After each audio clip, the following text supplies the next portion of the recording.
posicionando esto. Hola, hola. Los que se van conectando, o los que están viendo este video. Estamos a punto de comenzar una nueva sesión de desarmando cosas. Estoy tratando de buscar aquí el mejor ángulo, ¿cierto? Para que me puedan ver. Y también la idea es que puedan ver lo que tengo acá. Así que mientras tanto, mientras van llegando, saludo a los que están mirando. Si muevo un poquito la cámara, justo esto es porque estoy buscando de qué forma se ve mejor para que vean lo que tengo aquí. Vamos a ir más lejos. Cosa de poder explicarles y también que podamos conversar, me vean también a mí, cierto que le estoy hablando, pero también me interesa que vean lo que está pasando acá. ¿Ya? Un saludo para todos los que están llegando. Les comento que estamos comenzando la sesión de Desarmando Cosas. Hoy día tenemos actividades súper entretenidas, por lo menos para mí me fascinan. Ya son muy entretenidas. Vamos a tener una autopsia a un laptop, ¿ya? A un notebook. Vamos a conocer sus partes, vamos a conocer principalmente hoy día sus partes y también su funcionamiento en cuanto a lo que es el microchip. ¿Ya? Cómo funciona un microchip, más o menos rasgos generales, sin profundizar tanto. Es un tema un poco difícil, pero lo podemos abordar de manera más o menos sencilla para que todos entendamos más o menos de qué se trata. Bueno, les comento. En otras sesiones hemos realizado distintas actividades. Ya la primera sesión, esta es la tercera sesión, ya. La primera sesión estuvimos viendo una herramienta, ya una herramienta de taller. La desarmamos, vimos sus partes, hablamos un poco de los mecanismos, ¿cierto? De los engranajes, hablamos un poco de cómo era cada una de sus partes, ¿cierto? Una máquina, hablamos que se compone de distintas partes, distintas piezas, que van interactuando y forman un todo, y ese todo, como un mecanismo, tiene un objetivo, ¿cierto? Depende para lo que sea pensada la máquina, para lo que sea hecha, el artefacto es el objetivo que va a tener. Tenemos algunas máquinas que cumplen objetivos netamente mecánicos, ya funcionales como mecánicos, que tienen la tarea de cortar, por ejemplo, picar, moler, no sé, pues batir, distintas funciones, incluso trasladarnos de un lugar a otro. Y otras tienen también la tarea de procesar datos y generar otras cosas, otras instancias, ¿ya? Hasta ahora las dos sesiones han sido enfocadas en cosas mecánicas, principalmente, ¿ya? Artefactos, ¿cierto? En la primera sesión desarmamos esta herramienta, lo vimos cómo era por dentro, cómo funcionaba todo el asunto, y después tuvimos otra sesión donde armamos una especie de artefacto, ¿cierto? Que era este robot, no sé si lo están viendo ahí, ya, que era un robot araña, ya, que tiene también una serie de funciones mecánicas o de cambios de movimientos, ¿cierto? Con elementos muy simples. De hecho, construimos la semana pasada todo esto, ¿cierto? Toda la estructura, como el chasis de este mecanismo. Estuvimos también armando las patitas, ¿ya? Todo lo que son las partes de las patitas. Pero la semana pasada no le pusimos lo que eran los motores. Ya yo, mientras tanto, en estos días le instalé los motores. De hecho, les comento que tuve por ahí algunas complicaciones con el mecanismo, con el funcionamiento. De hecho, todavía presenta complicaciones. Todavía no está funcionando bien. Pero más que ser un problema, es una oportunidad de descubrir y de pensar por qué esto no está funcionando bien. ¿Ya? ¿Qué hace que este mecanismo no cumpla su función? Si bien el mecanismo está funcionando en cuanto a... Vamos a poner esto aquí porque me parece que esto me ayuda un poco con la luz. Ya todavía estoy como tratando de ver cómo puedo que no se vea ni muy luminoso. Ahí me parece. Ya ustedes saben que el teléfono tiene unos sensores. ¿Ya? Y esos sensores determinan y leen la cantidad de luz. Por lo menos a mí en la pantalla aquí se me ve, ¿eh? Se me ve creo que sean los lentes que lo vea tan oscuro, pero se me ve que se oscurece mucho la pantalla. ¿Ya? Eso te digo los sensores. Por ejemplo, si le corro esto para acá, no sé si ahí quedamos mejor. Como que de repente se oscurece. Ustedes me avisan si se ve muy oscuro, cualquier cosa y no ven bien. Ah, me van avisando. Pero yo les comentaba que habíamos armado este mecanismo. Este mecanismo a través de dos motorcitos y una batería mueve sus patitas, ¿cierto? O sea, transformamos la energía de un movimiento circular, como se puede ver ahí, en una rueda, ¿cierto? Un motor que gira, a un movimiento, bueno, múltiple, combinado podríamos decir, ya, porque son muchos los movimientos que hace. ¿Ven? Ustedes lo ven ahí, ¿cierto? Esto se va moviendo.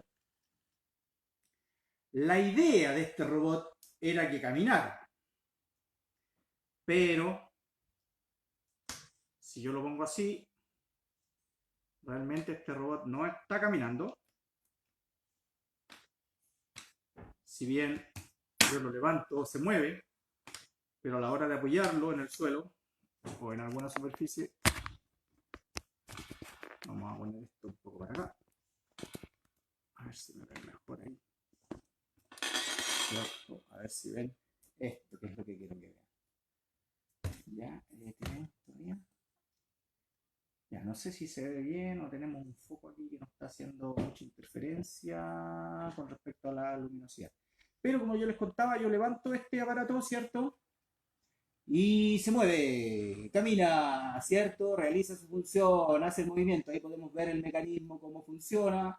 Yo le tuve que agregar en algunas partes, ¿cierto? Unos topes, ¿ya? Porque tenía el problema que se me salían las patitas, ¿ya? Con el mismo movimiento, ¿cierto? Al moverse, se me iban saliendo, yo le puse unos topes. Con eso solucioné en parte un problema. Cuando no caminaba, cuando yo lo apoyé, ¿cierto? Y me di cuenta que esto no caminaba, una de mis opciones fue, necesito conseguir un motor que tenga más poder. Bueno, fui a la tienda, a una tienda eléctrica muy buena que hay acá, y yo compré este motor, ya, que es un poco más grande, ¿cierto? Y tiene más fuerza, ya, de hecho es de 9 volts y este otro es de 6 volts. Por lo tanto, este motor tiene más fuerza que este. El problema se me produce cuando este motor, por ser más grande, tiene más peso. O sea, me alivia por un lado el problema, ¿cierto?, de necesitar más fuerza, pero a la vez me suma que necesito más fuerza porque como el motor es más pesado, a la vez el mecanismo necesita más fuerza. El audio es muy bajo. ¿Tus hijos cómo están? Ellos se entretendrán con ese juguete. En realidad sí se han entretenido, pero poquito porque yo los he tenido que mantener un poco alejados todavía. Me dicen que el audio es muy bajo. A ver qué está pasando. No sé realmente por qué, no se escucha bien. Quizás sea el equipo tuyo. No, aquí están los tonos.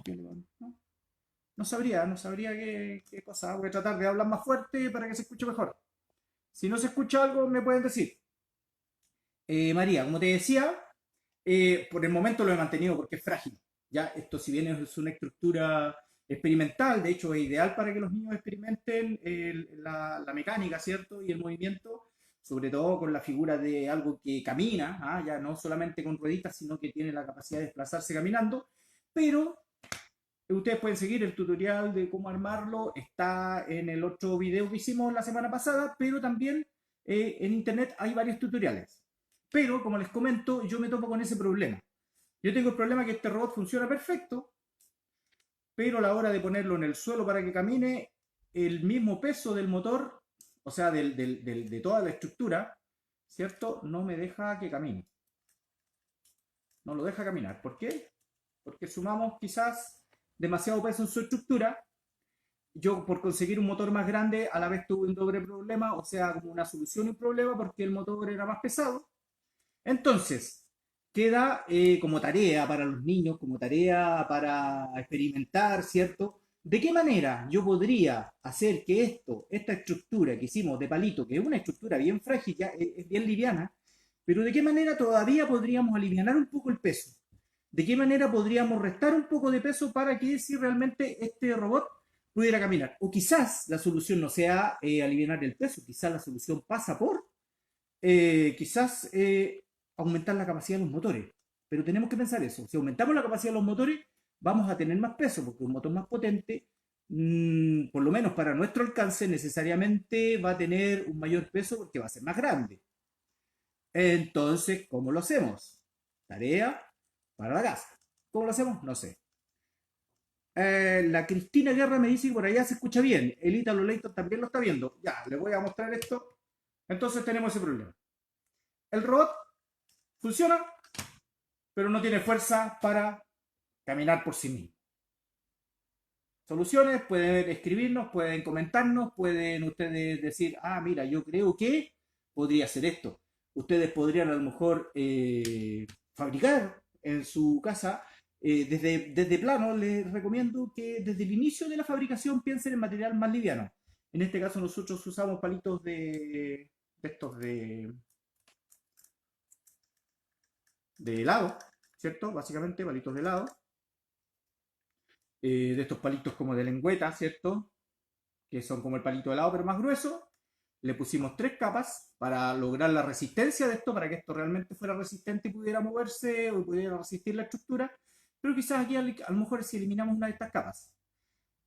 También es importante a veces la lubricación. ¿Ya? Yo hasta ahora no le he aplicado ningún tipo de lubricación, pero sí los motores generalmente tienen un sistema de lubricación, porque el roce sí es produce un desgaste o una merma de energía y de fuerza a veces cuando el roce es demasiado, que no creo que sea el caso, pero por si acaso también se podrían agregar en las partes que giran, ¿cierto? En las partes que tiene roce, quizás agregarle un poquito de grasa.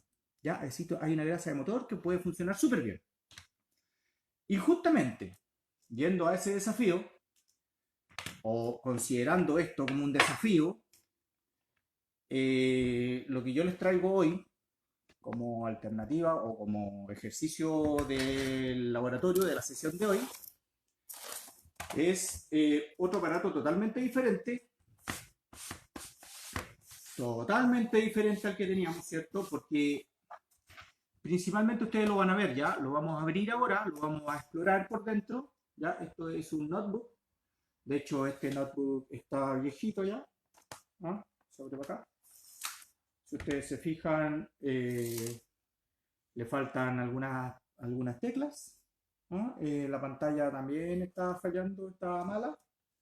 Pero en sí tiene parte buena, o sea, funciona, está funcionando. Solo que algunas cosas están ya deshabilitadas y están malas. Pero en sí, en general, es un notebook que sí podría llegar a arreglarse y ser operativo. La intención de hoy, o la intención del laboratorio en general, no es arreglar ni enseñar a arreglar, ¿ya? Sino explorar y descubrir. Explorar y descubrir cómo funcionan, explorar cómo es por dentro, ya sacarnos esa duda, ¿cierto? Nosotros vemos los notebooks y andan por todos lados, ¿cierto? Lo andamos trayendo en la mochila, andamos con ellos, nos ayuda en nuestro trabajo, sobre todo hoy en día con esto de, ¿cierto? De la cuarentena y todas estas cosas. Vamos a ver si tenemos nuevamente el efecto, por lo menos yo en mi pantalla lo veo así como que se me ilumina demasiado. Vamos a ponerlo por ahí. Ahí a ver si se ve mejor. Tengo un foco parece. Ustedes me dicen, voy a apagar una luz de acá y voy a ver si se ve mejor. Voy a apagar esta luz. Si se ve mejor, me parece que ahí se ve mejor. Ya, nos vamos a quedar así. Porque realmente lo que yo necesito es que veamos lo que va a pasar aquí. ¿Ya? Para desarmar un notebook necesitamos un set de herramientas. No es tan complicado, ¿ya? En realidad son 3 o 4 tipos de destornilladores, ¿ya? Necesitamos uno de cruz. Posiblemente, según el modelo, según el fabricante, podamos necesitar uno de estrella, ¿ya? Quizá, vamos a ver,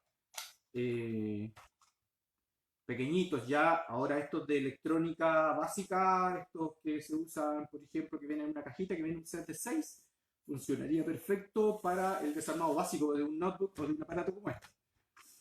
Yo en este caso tengo este que viene con una serie de herramientas que me permite incluso desarmar el disco duro y todo eso, pero ya no creo que lleguemos a tanto, ¿ya? Hoy día lo que vamos a hacer, vamos a abrir este computador.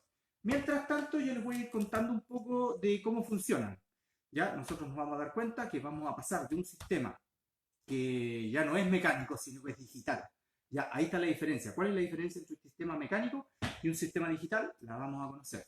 Mecánico, tenemos esto de acá, ¿cierto? Produce movimiento, ¿cierto? Hay tecnología, hay algunos circuitos, ¿cierto? Electrónicos, pero también todo esto está enfocado en que esto tiene que, de alguna manera, producir un movimiento.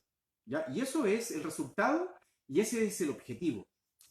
Aquí el movimiento, si hay algún tipo de movimiento, sería por algunas teclas o por el ventilador, pero no es lo principal ni es el objetivo de esto. Antes de comenzar, voy a leer algunos comentarios aquí, a ver quién está comentando. De hecho, me cuesta hasta leer los comentarios cuando la pantalla se pone demasiado clara. El audio está muy bajo, ese lo habíamos leído. Hola, por acá se escucha súper bien, dijo la Cristina. El Ítalo Leighton. Se escucha bien, dijo el Ítalo. Bien, Ítalo, gracias por estar viendo esto. Loreto está viendo también. Nula en física. Fuerza, distancia, peso, masa. Ah, no está nula, pues, no está nula esto. ¿Ves? Fuerza, peso, distancia, peso, física. No, eso no es nulo, pues, ¿ves? A ver, vamos conociendo, tenemos conceptos de física, bien. Ya, vamos a ver. Vamos a pasar a... Les conté lo que habíamos hecho, ¿cierto? Hablamos del robot y los invito, ahora nos vamos a sumergir un ratito. Ya, yo igual estoy pendiente de lo que están comentando, ya a mí la pantalla me queda en una posición en donde yo sí veo si ustedes me escriben y me conversan, mientras estamos desarmando esto, ya, pero es importante que ustedes vean, ya, como que ustedes estuvieran en primera persona desarmando esto, si ven alguna cosa y quieren preguntar o quieren hacer algún aporte mientras estemos en este desarmar de este aparato, también pueden hacerlo. También me pueden comentar, por supuesto, si ustedes quieren de cualquier otra cosa.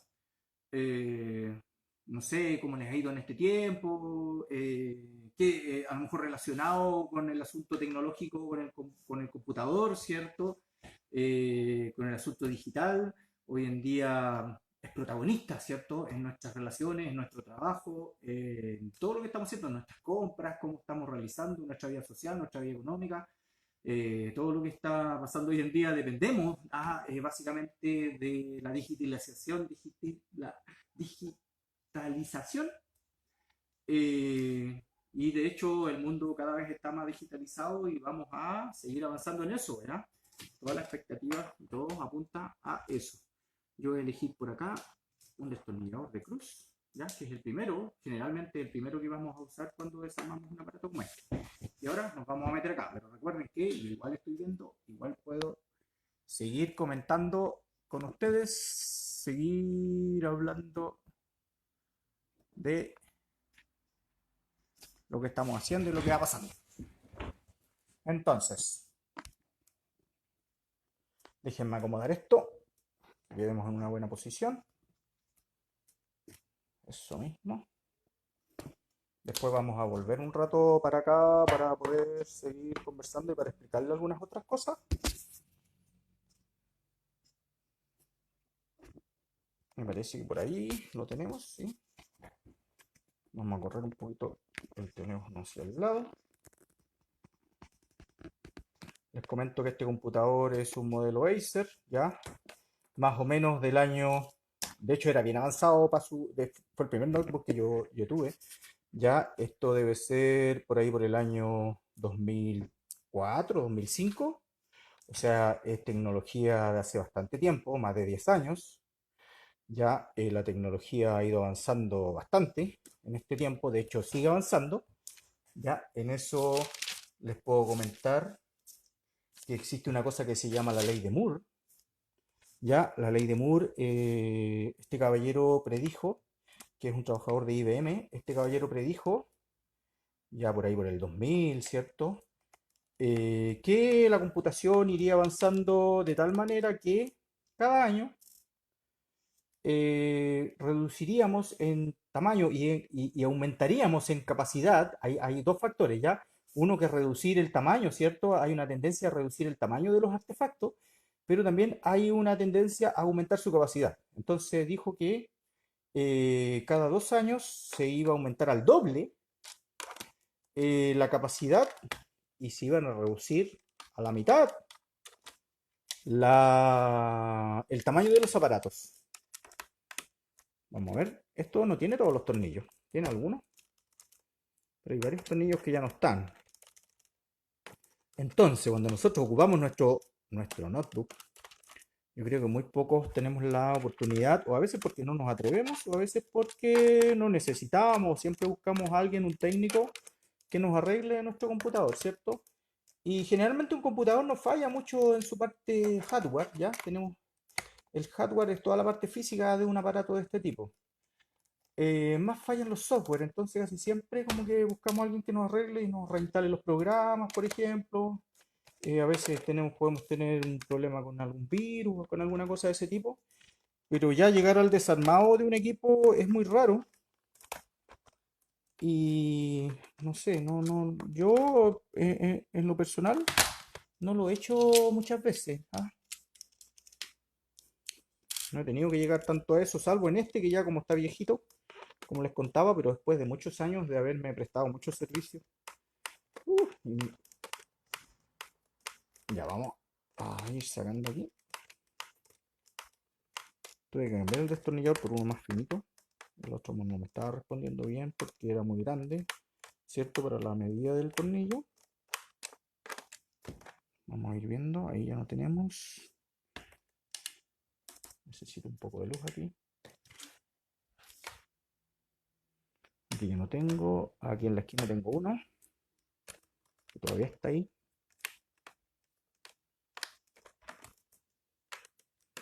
Si me demoro un poco, ustedes me pueden comentar.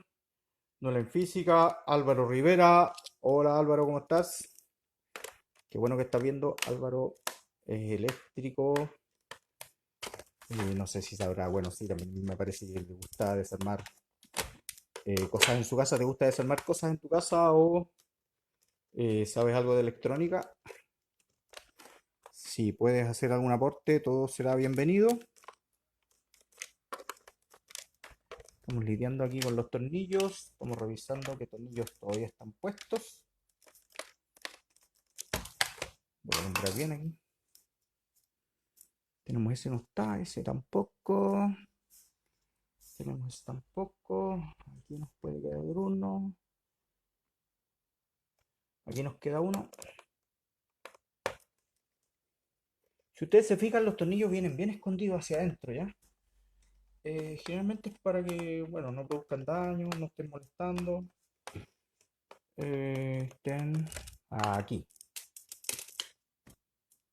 Ya lo vamos a ir guardando aquí. ¿Se acuerdan que yo les dije la semana pasada, o la antepasada, que todos los tornillos y todas las piezas que vamos sacando, de alguna manera tenemos que irlas juntando en algún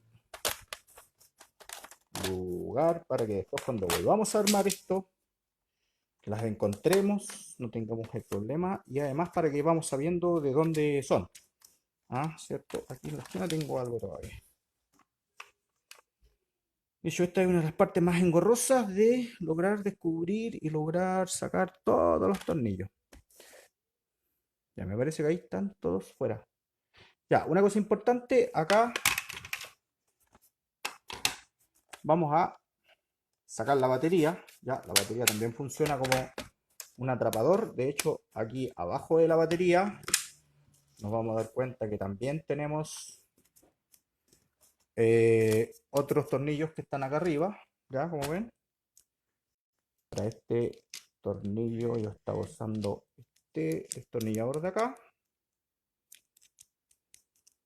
Aquí.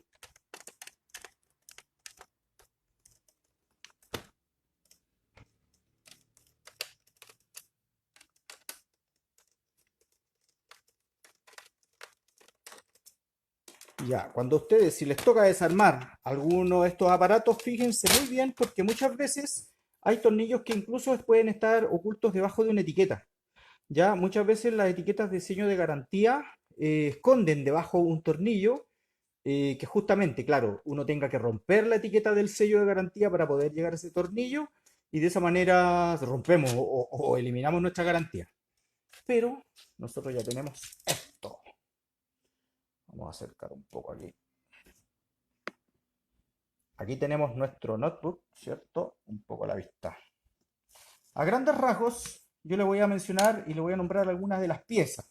No vamos a entrar en el detalle de las piezas todavía, salvo en lo que nos interesa hoy día, que sería todas las partes y todo lo que contiene microchip. Bueno, está lleno esto de microchip, ¿cierto?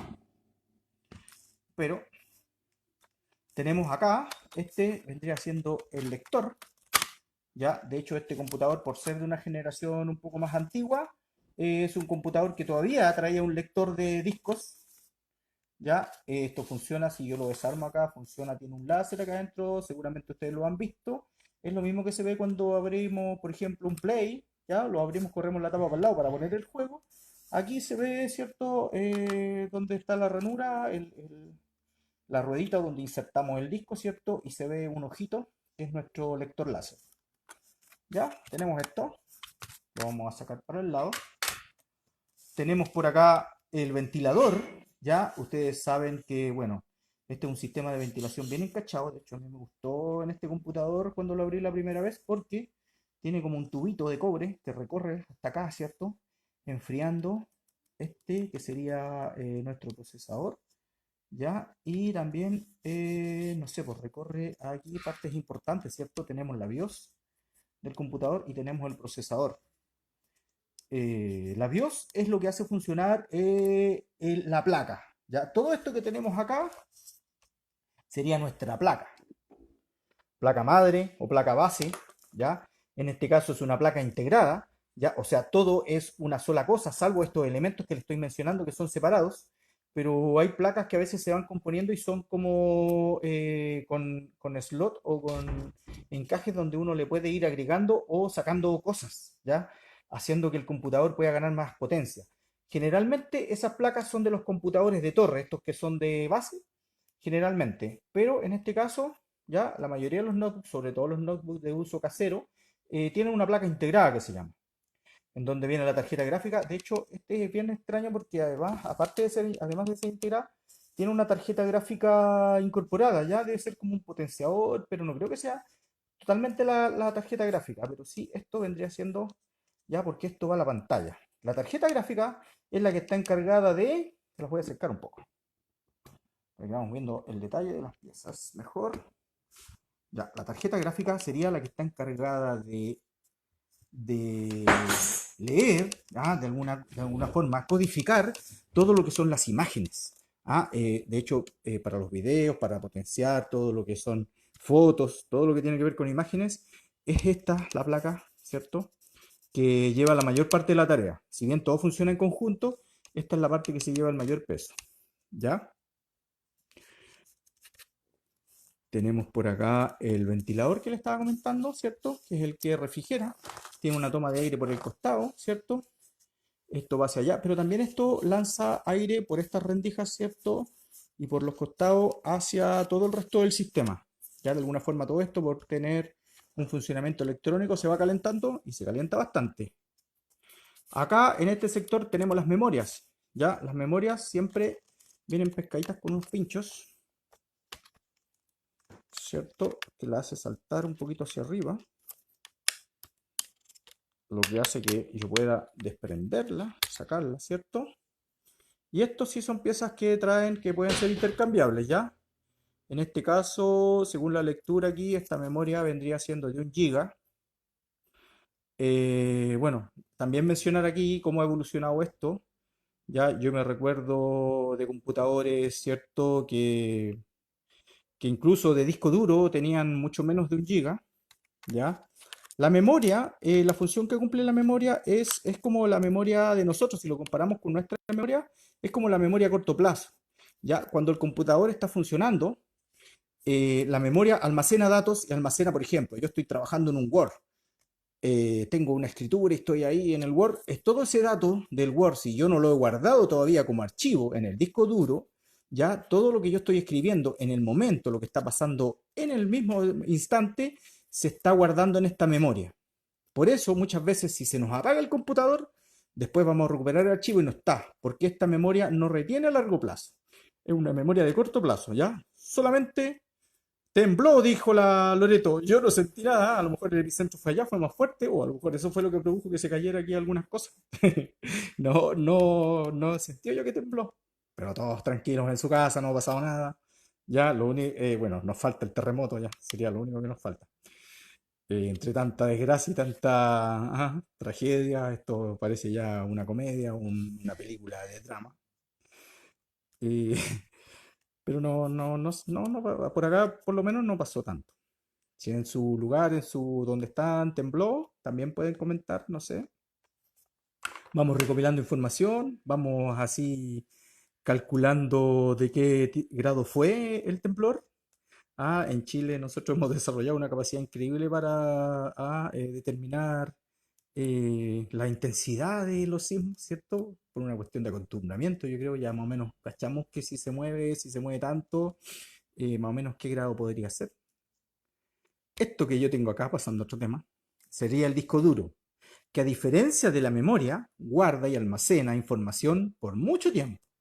¿Ya? De hecho, los discos duros tienen un disco que funciona por un sistema electromecánico, ¿ya? O sea, como que a raíz de trazas electromagnéticas se van grabando, ¿ya? ¿Cierto? En su superficie la información que nosotros queremos. El disco duro se puede borrar, se puede volver a reescribir muchas veces, ¿ya? Tiene una capacidad limitada también para guardar información, pero hoy en día estamos hablando de discos duros de 500 gigabytes, ¿cierto? De 1 terabyte, que son 1000 gigabytes. Entonces tenemos unos discos con bastante capacidad, pero curiosamente también ha ido avanzando lo que pesa nuestro archivo y la cantidad de archivos con mucho peso digital que vamos manejando. Entonces también como que de repente, pucha, yo me acuerdo, los primeros discos duros eran de 8 gigabytes. Eran de 7, de 5, de 3,5, de 3,1, no me acuerdo cuánto, pero eran muy bajos. De hecho, hoy día nuestros teléfonos celulares tienen mucha capacidad en gigas que lo que tenían nuestros computadores antiguos. Ya, el disco duro. El disco duro también lo podemos sacar, ya, de hecho es súper fácil sacarlo. Por ahora no lo vamos a hacer, ya lo vamos a dejar para después, pero básicamente sería soltar este tornillo, porque la próxima semana vamos a seguir un poco analizando y profundizando un poco más en el sistema del computador, porque tiene muchas cosas. O sea, es mucho para mencionarlo en una sola sesión.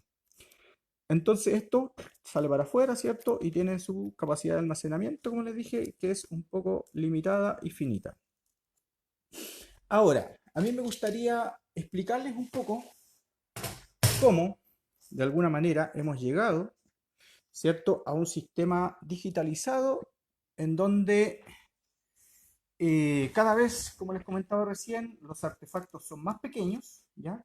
Si ustedes se fijan, además de eso, lo extraordinario de esto es que aquí nosotros no vemos ningún movimiento aparente, o sea, esto no se mueve, esto no es mecánico, pero sí realiza muchas labores y muchas funciones.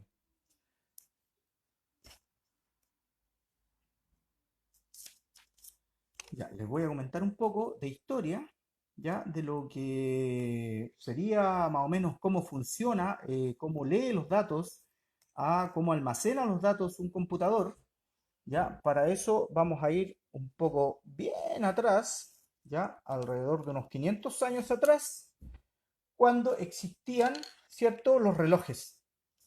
Ya existían este tipo de relojes, ¿cierto? Que eran mecánicos, ¿cierto? Que para funcionar el reloj necesitaba un sistema mecánico, ¿cierto? Que al principio era un péndulo, ya en esos años era un péndulo que se iba moviendo de lado a lado y eso iba cumpliendo la función, ¿cierto? De medir el tiempo en el fondo, ¿ya? Iba moviendo el reloj, este iba girando, ese péndulo, ese vaivén iba haciendo mover un engranaje, ¿ya? Después con el tiempo ese péndulo se cambió por una espiral, ¿cierto? Yo aquí voy a ir como dibujando un poco algunas cosas. Ya tenemos el sistema de péndulo, ¿cierto? En donde esto iba marcando, pero después llegamos a un sistema de resorte en espiral, que era el motor de los relojes antiguos, ¿cierto? Gracias al resorte en espiral pudimos reemplazar el péndulo por esto, y esto podía ser mucho más pequeñito, ¿ya? Esto podía reducirse hasta el tamaño de que yo pudiera tener un reloj que podría ponerme en la muñeca, ¿cierto? Un reloj de bolsillo, un reloj transportable, porque ya no necesitaba este tremendo mecanismo que tenía que estar adosado principalmente en un edificio, en una estructura. Ya con esto yo podía tener el mecanismo de un reloj en la mano. Ah, lo hizo mucho más pequeño. Pero después con el tiempo, ya el hombre siempre ingenioso, seguimos avanzando. Yo voy a tratar de dibujar aquí, ¿ah? Yo no soy tan malo para el dibujo, pero cuando dibujo rápido como que no me sale muy bien.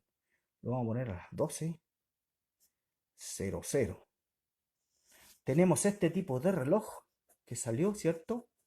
Que también podía ser de pulsera, que eran los relojes de cuarzo, ¿ya?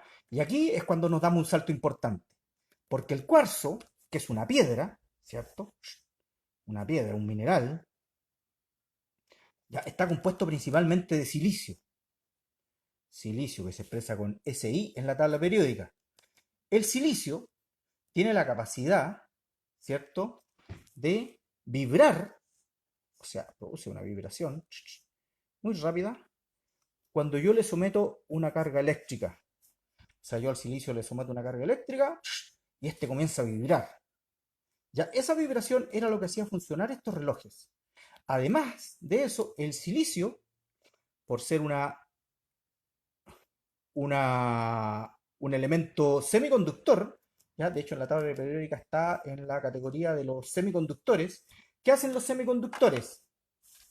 Un semiconductor funciona de dos maneras. O transmite la corriente eléctrica, ¿cierto?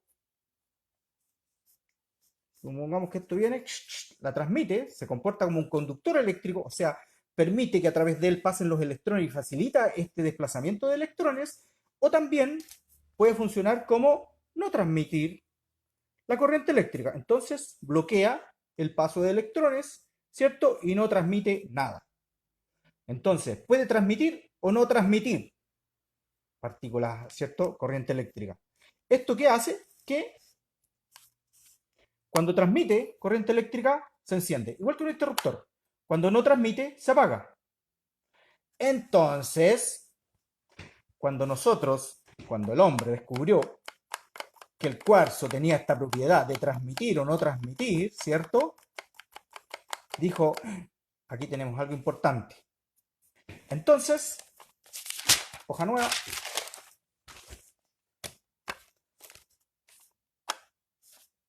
Se inventó un sistema que se llama el sistema binario. El sistema binario. El sistema binario funciona con unos y con ceros. ¿Ya? El microchip, ya que vendría siendo estas cositas que yo tengo acá, todos estos son pequeños microchips. De hecho, adentro del procesador hay miles de millones de microchips que están ahí adentro, ordenados. Esto es como si fuera una ciudad por dentro. Si ustedes se fijan, esto ya parece una ciudad. ¿Ya? Si yo la puedo iluminar, ¿cierto? Esto ya parece una pequeña ciudadela llena de conectores. Y ustedes dicen, bueno, pero ¿cómo estos conectores llegan a procesar nuestra información? ¿Cómo yo a través de esto puedo llegar a codificar un video? ¿Cómo? Simplemente por el sistema binario. ¿Ya? El sistema binario que nos dice que cuando nuestro conductor está apagado, es 0. Y cuando está encendido, es 1. Entonces, esto es igual que una clave Morse. Por ejemplo, para escribir una palabra, apagado, encendido, apagado, apagado, apagado, encendido, encendido, apagado, apagado, apagado, encendido. Eso se traduce en 1, 0, 1, 0, 1, 0, 0, 0, 1, 1, 1. Supongamos, aquí yo podría tener escrito una palabra. De hecho, si esto lo transcribimos al sistema binario, ustedes pueden buscar, hay traductores de sistema binario en internet. donde pueden ingresar o pueden copiar a lo mejor o poner una palabra y escribirla en binario. Ya en binario siempre son mucho más largas las palabras porque para una letra son 4 o 5 dígitos, ¿ya? Entonces, tenemos una regla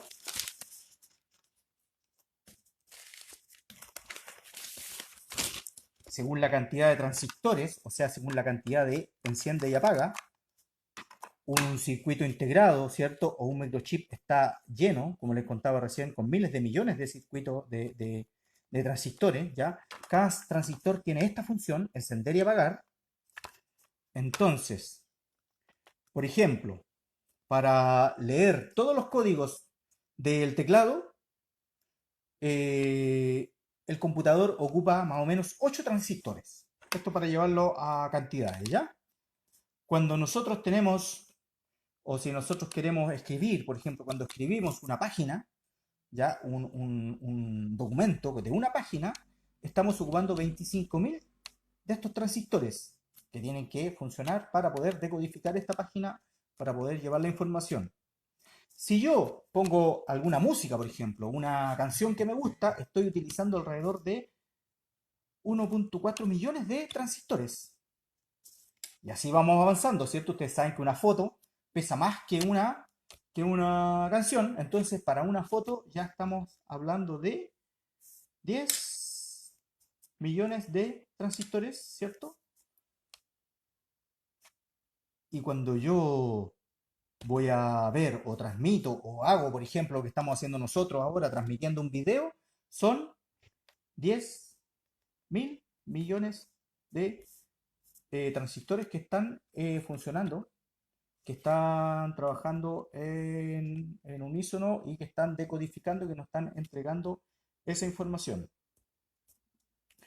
¿Qué quiere decir esto? Que para potenciar o para tener más potencia, ¿cierto?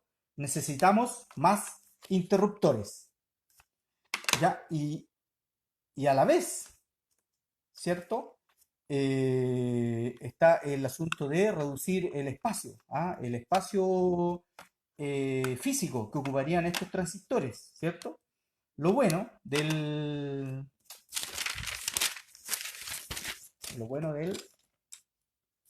cuarzo, ¿cierto? O del silicio, es que su capacidad de transmitir esta información, ¿cierto? Y de ser semiconductor no tiene que ver con el tamaño que tenga. Ya, yo puedo tener una partícula muy pequeñita y esto dividirlo y volver a dividirlo y volver a dividirlo muchas veces y cada una de estas partecitas va a tener las mismas propiedades, ¿ya? Por ser una propiedad física, o sea, una propiedad química, ¿cierto? Del cuarzo, yo puedo dividirlo y aunque esté, ¿cierto? Muy dividido, no me va a afectar en la calidad y en la capacidad de conducir energía. De hecho, yo podría tener a lo mejor una partícula de unos pocos átomos de silicio, igual me va a servir como conductor de información y como conductor y como semiconductor y como transistor. ¿Ya? De todas maneras. Pero, aún así, de todas maneras, tenemos una limitante, ¿ya?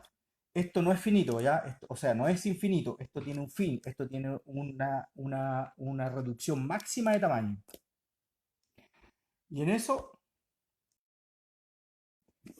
así, para que lo vean un poco.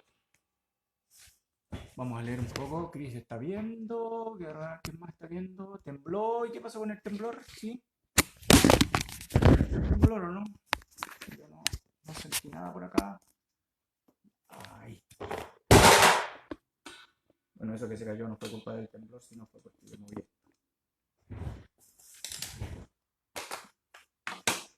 Ya, entonces les contaba yo, la capacidad, ¿ya?